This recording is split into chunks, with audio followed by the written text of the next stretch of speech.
Irish Networks Audio. The time by the clock on the wall is 13:35.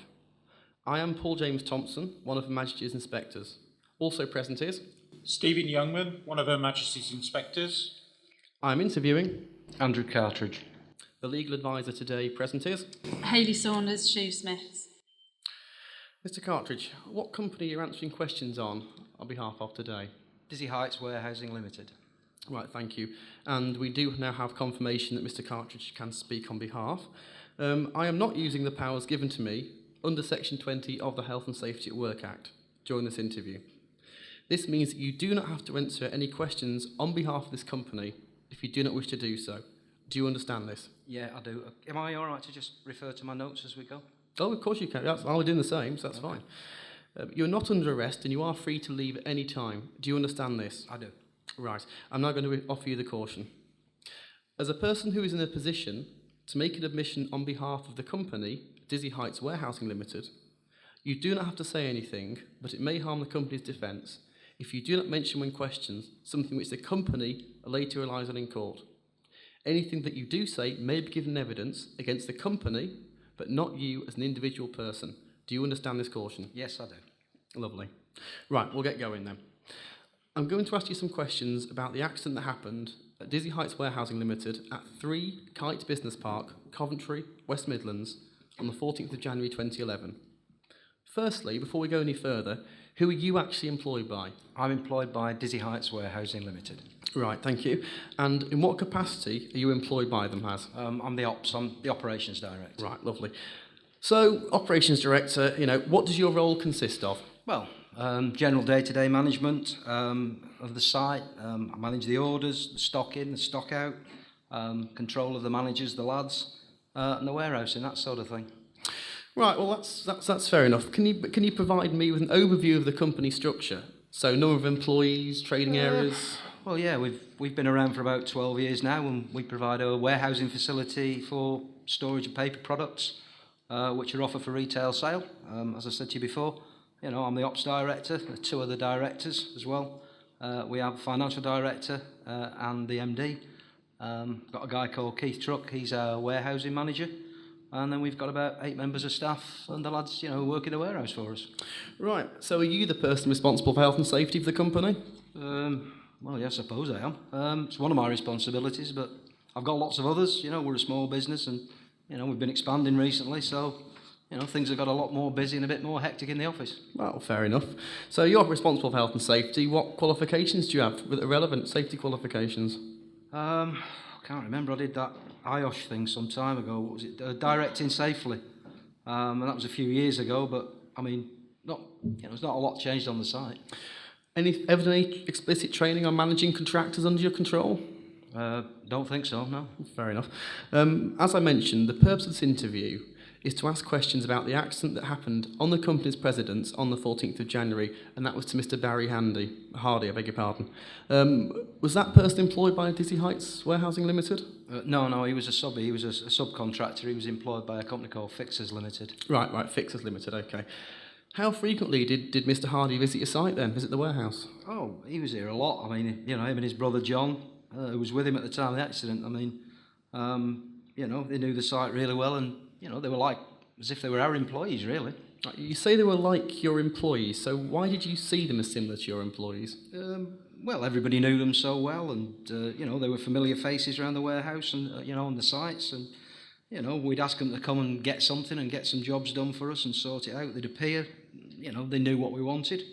They knew to get the job done. They just got on with it, and they knew risk assessments and the permit to work system and how it worked.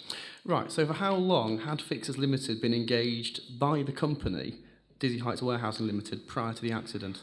It must be about, probably 10 years now. And they carry out all our odd jobs such as, maintenance and painting, fixing the odd leak, general repairs. And to be fair, the lads can turn their hand to anything. Right, so do you know how you assess their competence as contractors when you first started engaging them to carry out these general repair works? Well, no, not really.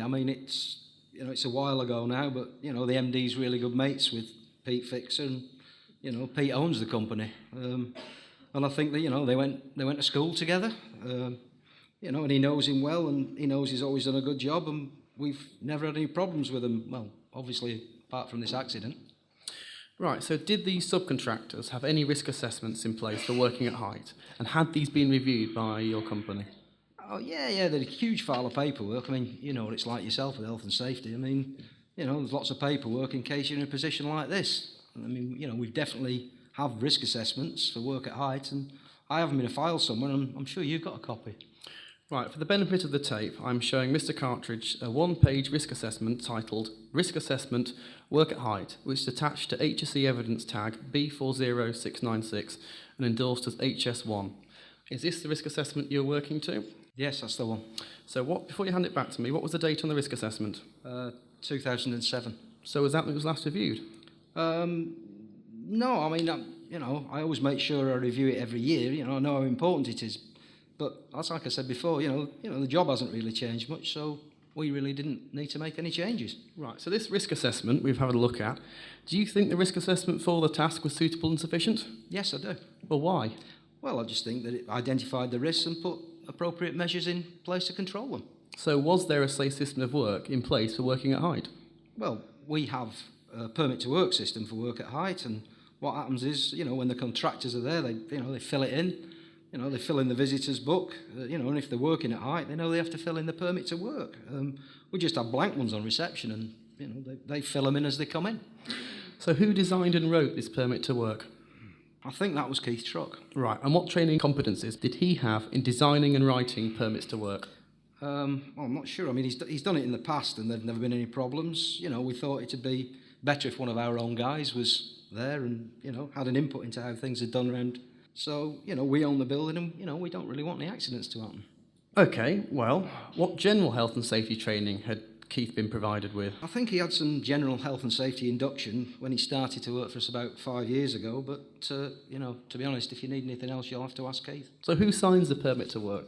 They do. Does anyone from Dizzy Heights Warehousing Limited sign it? I think Keith Truck does, you know, he'd have shown them where the leak was on the roof and what needed fixing, but, you know, they know the site pretty well.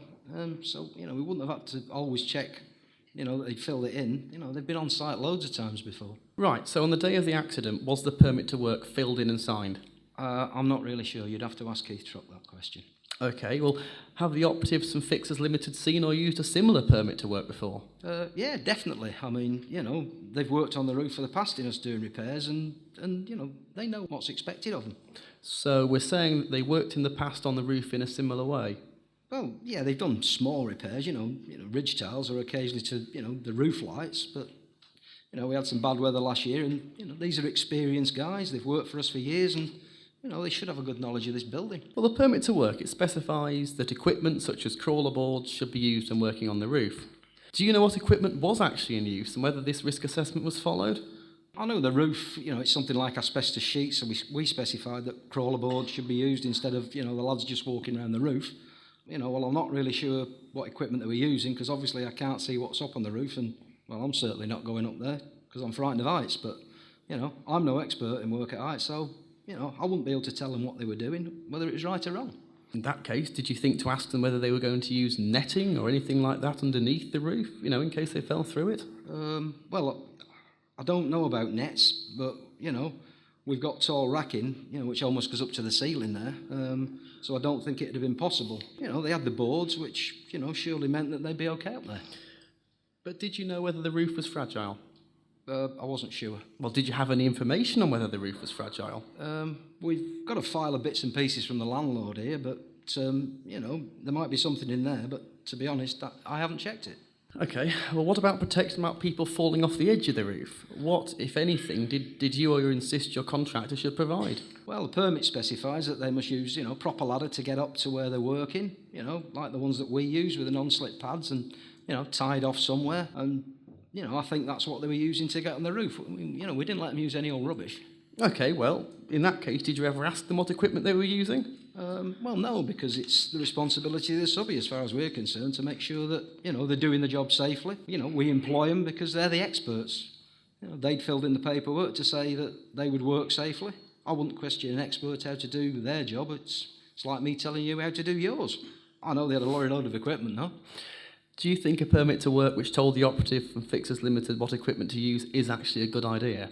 Come on, these guys are the experts. We've known them for years, and, I've got a duty to ensure that my employees don't get injured when contractors are at work, and if I said something that compromised the safety of my lads, I'd expect them to say something to me, so, that's why we brought contractors in.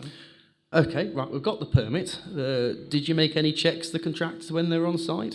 Well, we checked they were okay, but we certainly didn't tell them how to do their job. Right, and that means you think it's reasonable to check that your contractors are working safely and that they're working in accordance to your permit to work? Yeah, I guess so. To be fair, we're all busy and, we can't be checking everybody all the time. And, if we did that, we'd have to employ checkers to check the checkers. Is the company aware of its responsibility to manage its contractors on site? Yeah, as I've already mentioned, they had all the risk assessments in place, so they should have known what they were doing. Fair enough. So, just coming towards the end, do you think the company has done all that is reasonably practicable to prevent the health and safety of workers on its site? Yes, I think so. As I've already said, we had suitable and sufficient risk assessments in place. The lads at Fixers knew how to follow it. We had a permit to work system that the contractors always filled in when they attended the site. All the systems are in place, and, if the experts choose not to follow these systems, well, there's not a lot we can do about it. We can't send our men up on the roof to check they were following procedures. It's not practical. We just never get anything done. Mr. Cartridge, can you tell me whether the company has changed anything on site since the accident occurred and the date of the accident? How do you mean changed? As in, have we changed the roof? No, I'm more interested in whether or not you have changed any working procedures on site and how you now deal with contractors that may be visiting your premises. Well, we already had systems in place, and it's just unfortunate that, these contractors didn't follow them.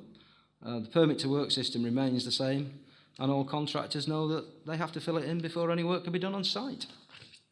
That concludes the questions that I would like to ask as part of this interview. Do you have any further comments, or is there anything further you wish to add before we close? No, thank you. I think I've said enough. Right, okay. By the time of the clock on the wall, it's 13:25 and the tapes are being turned off. Irish Networks Audio.